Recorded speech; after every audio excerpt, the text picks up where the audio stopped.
hyperglycemia is the medical term for high glucose levels, or what people in the diabetes community simply call a high. And hyperglycemia starts at glucose levels 180 milligrams per deciliter and above, and as you know, numbers can get much higher than that. Symptoms can vary from person to person and from episode to episode, so what's important is to recognize what those symptoms are in a given individual. Now let's start with symptoms of mild hyperglycemia, and those include thirst, frequent urination or the need to go to the bathroom often, increased hunger, blurred vision, flushing of the skin or redness, fatigue or sleepiness or lack of concentration, sweet fruity breath, and some stomach pain. And if a person with diabetes is hyperglycemic or has high numbers over a long period of time, we can also see weight loss.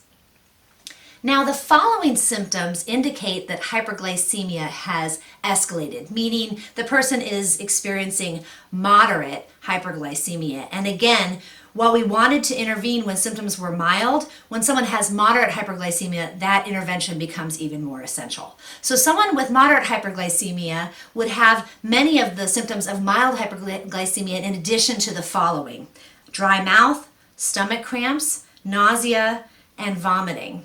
And if a person with diabetes has nausea and vomiting, again, it's always essential at that time to also check for ketones. Now, symptoms of severe hyperglycemia mean that we may be moving towards diabetic ketoacidosis or DKA, and so this is when intervention is essential. These symptoms might include labored breathing, what we call Kussmaul breathing, profound weakness, confusion, or even unconsciousness. The important thing to remember is that intervention at any of these levels can help reverse hyperglycemia.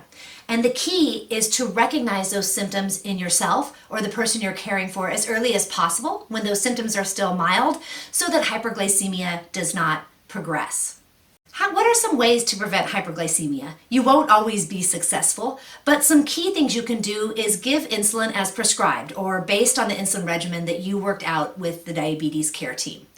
In addition, keep an eye on trends of hyperglycemia. If you're waking up with higher numbers repeatedly, or if your numbers seem to be always high 3 hours after a meal, even though you've given insulin for the food you've eaten, or if you're not coming down when you correct a high, that's a time to make some notes and contact your diabetes care team so that you can talk together about a plan.